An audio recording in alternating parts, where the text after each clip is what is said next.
তত্ত্বাবধায়ক সরকার ব্যবস্থায় ফিরতে একমত দলগুলো। মঙ্গলবার গঠন প্রক্রিয়া নিয়ে ভিন্ন মতের সুরাহার আশা আলী রিয়াজের। উচ্চকক্ষ বিষয়ে আলোচনায় আপনাদের পক্ষ থেকে কমিশনকে দায়িত্ব দেওয়া হয়েছে। আমরা আশা করছি যে আগামী 2 দিন পরেই আমরা এই বিষয়ে একটা সিদ্ধান্ত দিতে পারব। সব দলকে নিয়ে রেইনবো ন্যাশন তৈরি করতে চায় বিএনপি। জুলাই হতাহতদের জন্য হবে তহবিল, শেখ হাসিনার ক্ষমা নেই। কথার জবাবে হামলা ফ্যাসিবাদী চরিত্র বললেন সার্জিস আলম। সব দলকে দায়িত্বশীল আচরণের আহ্বান নাহিদ ইসলামের। সেপ্টেম্বরের দ্বিতীয় সপ্তাহের মধ্যে ডাকসু নির্বাচন, আলাদা 6টি ভোট কেন্দ্র স্থাপনের সিদ্ধান্ত। 29 জুলাই তফসিল ঘোষণা। ইনুর কণ্ঠস্বর পরীক্ষা নিয়ে ট্রাইব্যুনালে হট্টগোল। কাদের, আনিসুল সহ 45 জনের বিরুদ্ধে 15 অক্টোবর তদন্ত প্রতিবেদন দাখিল। বাংলাদেশের গ্যাস অনুসন্ধানে আগ্রহী মার্কিন কোম্পানি শেভরন। অভ্যন্তরীণ সম্পদের সুষ্ঠু ব্যবহার নিশ্চিত করতে চায় সরকার। এবং বাংলাদেশের বিপক্ষে প্রথম টি-20তে টস হেরে ব্যাট করছে পাকিস্তান। টাইগার বোলারদের তোপে দিশেহারা সফরকারীরা। দর্শক, আমন্ত্রণ সংবাদ সন্ধ্যায় শুনছিলেন শিরোনামগুলো। সঙ্গে থাকছে আমি তানজিয়া জুথি। তত্ত্বাবধায়ক সরকার ব্যবস্থায় ফিরতে ঐক্যমত্য হলেও এর গঠন প্রক্রিয়া নিয়ে এখনো এক জায়গায় আসতে পারেনি রাজনৈতিক দলগুলো। সবার প্রস্তাবনা বিবেচনায় নিয়ে নতুন প্রস্তাবনা দেবে ঐক্যমত্য কমিশন, যা মঙ্গলবার সুরাহা হবে বলে আশা করছেন ডক্টর আলী রিয়াজ। জুলাইয়ের মধ্যেই জাতীয় সনদ চূড়ান্ত করা সম্ভব হবে বলেও আশা জানান তিনি। এ বিষয়ে আরো জানাচ্ছেন সাইফুল রিপন। রাজধানীর ফরেন সার্ভিস একাডেমিতে জাতীয় ঐকমত্য কমিশনের দ্বিতীয় দফার পঞ্চদশ বৈঠকে আলোচনার নির্ধারিত বিষয় ছিল তত্ত্বাবধায়ক সরকার ও প্রধানমন্ত্রীর একাধিক পদে থাকার বিধান। দিনব্যাপী আলোচনা শেষে সংবাদ সম্মেলনে কথা বলেন জাতীয় ঐকমত্য কমিশনের সহসভাপতি অধ্যাপক আলী রিয়াজ। খসড়া প্রস্তাবটি নিয়ে দলগতভাবে আলোচনা করে আগামীকাল আমাদেরকে মতামত জানাবেন। তারই পরিপ্রেক্ষিতে আমরা আশা করছি পরশুদিন আমরা এ বিষয়ে আমাদের কমিশনের অবস্থান বা একমত হওয়ার জায়গাটা বলতে পারব। তত্ত্বাবধায়ক সরকার গঠন নিয়ে দলীয় মতামত তুলে ধরেন রাজনৈতিক দলের নেতারা। সরকার দল 3 জনের নাম প্রস্তাব করবেন, বিরোধী দলও 3 জনের নাম প্রস্তাব করবেন এবং যারা সংসদে তৃতীয় হবেন তারাও আরো 2টি নাম প্রস্তাব করবেন। অর্থাৎ 8 জনের নামের মধ্য থেকে বাছাই কমিটি যে 5 জন থাকবেন তারা র্যাঙ্ক চয়েস পদ্ধতিতে ভোটিং করে মূলত সেখান থেকে প্রধান উপদেষ্টা চূড়ান্ত করবেন। এখানে কমিটি যাদেরকে দিয়ে হবে তাদের সকলকেই নিয়েই ভোটিং রাইটস তাদের থাকতে হবে, না হলে তো 2 দল আবার ভোট দিল তো প্রায় একই রকম হতে পারে।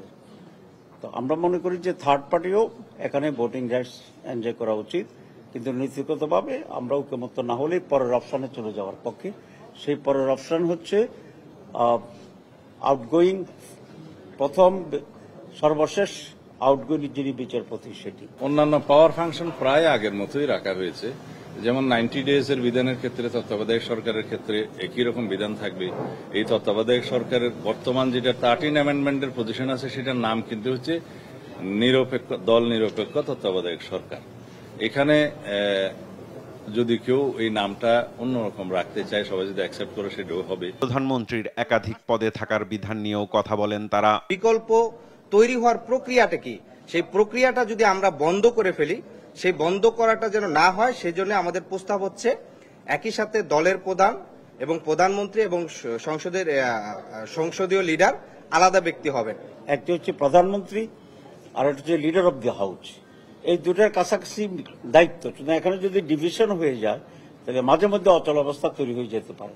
টু বি প্র্যাকটিক্যাল, প্রধানমন্ত্রী এবং লিডার অব দি হাউস দুটাতেই একজন ব্যক্তি থাকতে পারবেন। দলীয় প্রধান যে সবসময় প্রধানমন্ত্রীর পদ অলঙ্কৃত করবেন এমন তো কথা নয়। পার্লামেন্টারি পার্টিতে ডিসাইড হবেন কোন এমপি প্রধানমন্ত্রী হবেন, কিন্তু অপশনটা থাকা ভালো, তার ডেমোক্রেটিক রাইটটা যাতে ক্ষুণ্ণ না হয়। যে ব্যক্তি দলীয় প্রধান হন তার যাতে রাইটটাও ক্ষুণ্ণ থাকে যে তিনি ইচ্ছা করলে প্রধানমন্ত্রী পদ নিতে পারেন। সংসদের উচ্চ কক্ষের বিষয়ে দ্রুতই সিদ্ধান্ত জানানো হবে বলেও জানিয়েছে জাতীয় ঐকমত্য কমিশন। সাইফুল রিপন, দেশ টিভি, ঢাকা। মতপার্থক্য থাকলেও সব রাজনৈতিক দলকে নিয়ে রেইনবো নেশন তৈরি করতে চায় বিএনপি, জানালেন দলটির মহাসচিব মির্জা ফখরুল ইসলাম আলমগীর। ১.৫ যুগেরও বেশি সময় দেশে গণহত্যা চালানোর দায়ে শেখ হাসিনাকে কখনো ক্ষমা করা হবে না উল্লেখ করে তিনি বলেন, জুলাই হতাহতদের জন্য তহবিল করবে বিএনপি। এদিকে দলটির স্থায়ী কমিটির সদস্য গয়েশ্বর চন্দ্র রায় বলেছেন, ক্ষমতায় যেতে পারবে না জেনেই নির্বাচন বাধাগ্রস্ত করতে নানা দাবি তুলছে জামায়াত। আরো জানাচ্ছেন আলিমুজ্জামান সাফওয়ান। জুলাই গণঅভ্যুত্থানে আহত ও শহীদদের স্মরণে মাসব্যাপী কর্মসূচি পালন করছে বাংলাদেশ জাতীয়তাবাদী দল বিএনপি। এরই অংশ হিসেবে রোববার সকালে জাতীয়তাবাদী কৃষক দল ও আমরা বিএনপি পরিবারের উদ্যোগে বৃক্ষরোপণ কর্মসূচি উদ্বোধন করেন বিএনপি মহাসচিব মির্জা ফখরুল ইসলাম আলমগীর। পরে তিনি বলেন, যারা জুলাই আগস্ট গণঅভ্যুত্থানে শহীদ হয়েছে তাদের পাশে থাকবে বিএনপি। দেশে পরিবর্তনের রাজনীতির কথাও বলেন মির্জা ফখরুল ইসলাম আলমগীর। আমরা দলের পক্ষ থেকে একটা ফান্ড রেজ করব, সেই ফান্ডে আমরা এই সমস্ত পরিবারগুলোকে আমাদের পক্ষে যতটুকু সম্ভব আমরা সহযোগিতা করব। ইতিমধ্যে আমাদের ভারপ্রাপ্ত চেয়ারম্যান সাহেব এই যে আমরা বিএনপি পরিবার তাদের মাধ্যমে কিন্তু তিনি এই কাজটি করছেন। এদিকে রোববার দুপুরে মুন্সিগঞ্জের শ্রীনগরে এক অনুষ্ঠানে অংশ নিয়ে সাংবাদিকদের সঙ্গে কথা বলেন বিএনপির স্থায়ী কমিটির সদস্য গয়েশ্বর চন্দ্র রায়। বলেন, ক্ষমতায় যেতে পারবে না জেনেই নির্বাচন বাধাগ্রস্ত করতে নানা দাবি তুলছে জামাতের যে সকল দফা এগুলি সবই হলো নির্বাচনটাকে ভণ্ডুল করার জন্য। ওরা আওয়ামী লীগ নাই, এই কারণে বিএনপি ক্ষমতায় আসবে, এটা তারা সহ্য করতে পারে না। আমি জানি কিয়ামত পর্যন্ত বাংলাদেশে জামাত কখনো রাষ্ট্রীয় ক্ষমতায় আসবে না। আর জাতীয় প্রেস ক্লাবের সামনে নাগরিক সমাবেশে বিএনপির ভাইস চেয়ারম্যান শামসুজ্জামান দুদু বলেন, দেশি বিদেশি শক্তি নির্বাচন বিলম্বিত করে দেশকে অনিশ্চয়তার দিকে ঠেলে দিচ্ছে। গণতন্ত্রে উত্তরণের জন্য যেটি বড় প্রয়োজন সেটি হচ্ছে নির্বাচন। সেই নির্বাচন বিলম্বিত হওয়ার অর্থই হচ্ছে সবাইকে অনিশ্চয়তার দিকে ঠেলে দেওয়া। আলিমুজ্জামান সাফওয়ান, দেশ টিভি, ঢাকা। মোহনা, আপনাকে ধন্যবাদ। দর্শক, চট্টগ্রাম থেকে যুক্ত হয়েছিলেন আমাদের সহকর্মী জান্নাতুল মোহনা। এর আগে রাঙামাটিতে জুলাই পদযাত্রা ও পথসভায় অংশ নেন এনসিপি নেতারা। এ সময় পুরনো সংঘাত ও বিরোধিতার রাজনীতি থেকে বের হয়ে সব রাজনৈতিক দলকে দায়িত্বশীল আচরণের আহ্বান জানিয়েছেন দলের আহ্বায়ক নাহিদ ইসলাম। আর মুখ্য সংগঠক সার্জিস আলম বলেন, কথার সঙ্গে কথার লড়াই হতে পারে, হামলা কিংবা গায়ে হাত দেয়া ফ্যাসিবাদী চরিত্র। একেএম নাজিমের সহায়তায় জান্নাতুল মোহনার রিপোর্ট, জানাচ্ছেন ইউসুফ ভুঁইয়া। দেশ গড়তে এনসিপির জুলাই পদযাত্রার ২০তম দিনে চট্টগ্রামে শহীদ পরিবারের সঙ্গে সাক্ষাতের পর পার্বত্য জেলা রাঙ্গামাটিতে পদযাত্রা করে জাতীয় নাগরিক পার্টি। এই মুহূর্তে দরকার পদযাত্রা শেষে বনরূপা বাজারে পথসভায় এনসিপির উত্তরাঞ্চলের মুখ্য সংগঠক সার্জিস আলম বলেন, যারা কথার জবাবে মঞ্চ ভাঙে কিংবা হামলা করে দেয় তারা ফ্যাসিবাদী। এমন প্রবীণদের থেকে আর কিছু শিখতে চায় না তরুণরা। কথার সাথে কথার লড়াই হতে পারে, কথার সাথে কখনো গায়ে হাত দেওয়ার, মঞ্চ আগুন ধরিয়ে দেওয়ার, ব্যানার পুড়িয়ে দেওয়ার, রক্তাক্ত করার লড়াই হতে পারে না। এগুলো ফ্যাসিবাদী চরিত্র। দলের আহ্বায়ক নাহিদ ইসলাম বলেন, পুরনো সংঘাত ও বিরোধিতার জায়গা থেকে বেরিয়ে আসতে হলে সব পক্ষকে সংযত বক্তব্য দিতে হবে। আওয়ামী লীগের আমলে দেখেছি রাজনৈতিক দলে দলে দ্বন্দ্ব, জনজীবনে যেই নিরাপত্তা বিঘ্নিত ঘটেছে সেই রাজনীতি যাতে ফেরত নেওয়া যায়, সেই জায়গা থেকে আমরা যাতে সকল পক্ষ দায়িত্বশীল আচরণ করি সেই আহ্বান আপনাদের দিতে চাই। জনগণের কাছে আমরা সবাই সবার বক্তব্য নিয়ে যাব। জনগণই বৈধতা, জনগণই ঠিক করবে জনগণ কাদের কাছে যাবে। ইউসুফ ভুঁইয়া, দেশ টিভি। সেপ্টেম্বর মাসের দ্বিতীয় সপ্তাহে হবে ঢাকা বিশ্ববিদ্যালয় কেন্দ্রীয় ছাত্র সংসদ ডাকসু নির্বাচন। আগামী ২৯ জুলাই আনুষ্ঠানিক তফসিল ঘোষণা করা হবে, জানালেন ডাকসুর প্রধান নির্বাচন কমিশনার অধ্যাপক জসিমউদ্দিন। রোববার ঢাকা বিশ্ববিদ্যালয়ের সিনেট ভবনে ডাকসু নির্বাচন নিয়ে অংশীজনের সঙ্গে তফসিল সংক্রান্ত সভা শেষে এসব কথা বলেন তিনি। সভায় হলের পরিবর্তে আলাদা ৬টি ভোট কেন্দ্র স্থাপনের সিদ্ধান্ত চূড়ান্ত হয়। শাহাদাত নিশাদের রিপোর্ট, জানাচ্ছেন ইউসুফ ভুঁইয়া। সবশেষ ডাকসু নির্বাচন হয়েছিল ২০১৯ সালে। সেই সংসদের মেয়াদ পূর্তির পর পেরিয়ে গেছে আরো ৬ বছর। নির্বাচন না হয় বিশ্ববিদ্যালয় সিনেটে থাকছে না শিক্ষার্থীদের প্রতিনিধিত্ব। গেল বছরের 5 আগস্ট আওয়ামী লীগ সরকারের পতনের পর ডাকসু নির্বাচনের দাবি আবারও জোরালো হয়। এরপর দ্রুততম সময়ে নির্বাচন অনুষ্ঠানের প্রতিশ্রুতি দেয় বিশ্ববিদ্যালয়ের প্রশাসন। রোববার ঢাকা বিশ্ববিদ্যালয়ের সিনেট ভবনে অংশীজনদের সঙ্গে ডাকসু নির্বাচনের তফসিল সংক্রান্ত সভায় আগামী 29 জুলাই তফসিল ঘোষণার সিদ্ধান্ত হয়। সেপ্টেম্বরের দ্বিতীয় সপ্তাহে ভোট গ্রহণের কথাও জানান ডাকসুর প্রধান নির্বাচন কমিশনার। আগামী 29 জুলাই যে কোনো সময় আমরা অফিসিয়ালি ডাকসুর তফসিল ঘোষণা করব। ভোটিং ডেটটা আজকে বলতে পারি নাই, যেহেতু আমাদের অফিসিয়াল একটা ডেট আছে, আমরা সেদিন ভোটিং ডেটটা বলে দেব। আমরা সেপ্টেম্বরের 2nd উইক বলেছি, তবে আমরা যে টাইমলাইন দিয়েছি এর বাইরে যাবে না। সভায় সিদ্ধান্ত হয় এই নির্বাচনে ভোট গ্রহণ হবে নিরপেক্ষ 6 কেন্দ্রে, কোনো হলে ভোট কেন্দ্র থাকবে না। আমরা অনেকগুলো অংশজনের সাথে মিটিং করেছি। আমরা ওই মিটিংয়ের মাধ্যমে আমরা অনেকগুলো পরামর্শ পেয়েছি এবং কনসার্ন পেয়েছি। হ্যাঁ, সেগুলোকে আমরা সামারি করেছি। 2018-19 শিক্ষাবর্ষের যে শিক্ষার্থীদের মাস্টার্সের ফলাফল প্রকাশ হয়েছে তারা আসন্ন ডাকসু বা হল সংসদ নির্বাচনে ভোটার বা প্রার্থী হতে পারবেন না বলেও সভায় সিদ্ধান্ত হয়। ইউসুফ ভুঁইয়া, দেশ টিভি, ঢাকা। জুলাই অগাস্ট গণ অভ্যুত্থানে মানবতা বিরোধী অপরাধের মামলায় ওবায়দুল কাদের, আনিসুল হক, পলক সহ 45 জনের বিরুদ্ধে 15 অক্টোবর তদন্ত প্রতিবেদন দাখিলের নির্দেশ দিয়েছেন আন্তর্জাতিক অপরাধ ট্রাইব্যুনাল। রোববার বিচারপতি গোলাম মুর্তজা মজুমদার নেতৃত্বাধীন ট্রাইব্যুনাল 1 নির্দেশ দেয়। সেই সঙ্গে মানবতা বিরোধী অপরাধের আরেক মামলায় সাবেক সেনা কর্মকর্তা জিয়াউল আহসান সহ 23 জনের বিরুদ্ধে তদন্ত প্রতিবেদন জমার দিন নির্ধারণ করা হয়েছে 5 অক্টোবর। বাকিটা জানাচ্ছেন সাবরিনা মজুমদার। রোববার জুলাই আগস্টে গণহত্যার 7 মামলায় একযোগে 39 আসামিকে আনা হয় আন্তর্জাতিক অপরাধ ট্রাইব্যুনালে। সকাল 10:30টার পর একে একে আদালতে তোলা হয় আনিসুল হক, সালমান এফ রহমান, কামরুল ইসলাম সহ দীপুমণি, পলক সহ 16 জনকে। শুনানি শুরুর কিছুক্ষণ আগে আইনজীবী বলেন হাসানুল হক ইনু কথা বলতে চান। ইনু বলেন গেল জুনে ডিবি পরিচয়ে কারাগারে তার কণ্ঠস্বর পরীক্ষা করা হয়, এর উদ্দেশ্য সৎ নয় বলে অভিযোগ তার। এ সময় চিফ প্রসিকিউটরের সঙ্গে বাকবিতণ্ডায় জড়ান ইনু, তার সঙ্গে গলা বেলান সাবেক মন্ত্রীরাও। আর ট্রাইব্যুনাল বলেন ন্যায় বিচারের স্বার্থে আদালত সবকিছু শুনতে পারেন। পরে চিফ প্রসিকিউটর দেখান ট্রাইব্যুনালের আদেশে ইনুর কণ্ঠস্বর পরীক্ষা করা হয়েছে। তার সংখ্যা যে অসৎ উদ্দেশ্য, কিন্তু অসৎ উদ্দেশ্য বিভিন্ন পারপাজে বর্তমান দেখে যে ডিজিটাল যুগে ডিজিটাল ব্যবস্থাকে ব্যবহার করে অনেক কিছু ঘটে থাকে। পরে 16 মন্ত্রী সহ 45 জনের বিরুদ্ধে 15 অক্টোবর তদন্ত প্রতিবেদন দেওয়ার নির্দেশ দেন ট্রাইব্যুনাল। এদিন জুলাই গণহত্যার আরেক মামলায় হাজির করা হয় সাবেক সেনা কর্মকর্তা জিয়াউল আহসান সহ সাবেক 8 পুলিশ কর্মকর্তাকে। তবে আসামি থেকে রাজসাক্ষী হওয়া সাবেক আইজিপি মামুনকে ট্রাইব্যুনালে হাজির করা হয়নি। প্রসিকিউশন বলছে তার বিরুদ্ধে আরেকটি মামলার বিচার শুরু হয়, এই মামলায় তাকে আদালতে আনা হবে না। পরে 5 অক্টোবর 23 জনের বিরুদ্ধে তদন্ত প্রতিবেদন দিতে বলেন আদালত। চৌধুরী আব্দুল্লাহ আল মামুনিও এর মামলারও আজকে তদন্ত প্রতিবেদন দাখিলের সময় ছিল। উনি সহ 23 জন সেই মামলার আসামি। তো ওনার বিরুদ্ধে অলরেডি সাবেক প্রধানমন্ত্রী শেখ হাসিনার সাথে ওনার তদন্ত প্রতিবেদন দাখিল হয়ে সেটি চার্জ গঠন হয়ে গিয়েছে, আপনারা জানেন।